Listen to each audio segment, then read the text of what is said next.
Following Gaza explosion, Palestinians angry at Hamas for weapons caches in residential areas. One person was killed and at least 14 wounded in a blast that ripped through a market area of Gaza City. Anger at the Hamas terrorist group that runs the Gaza Strip and other Islamists active in the enclave bubbled over, as Palestinian factions and human rights organizations called for the cessation of weapons storage in residential areas.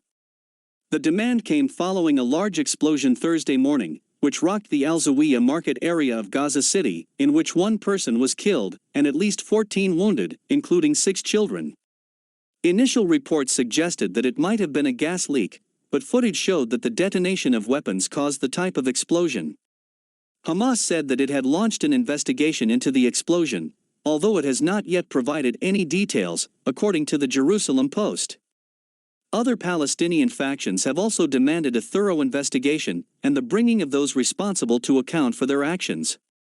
On the day of the explosion, the Israel Defense Force, IDF, was very quick to point out that it had not conducted any activity in the area, as a still delicate Egyptian-brokered ceasefire holds in keeping Israel and Hamas from a resumption of May's hostilities.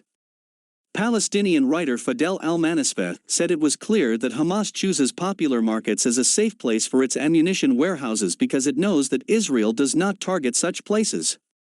He said that Hamas was confused by the explosion because one of its weapons warehouses had been discovered.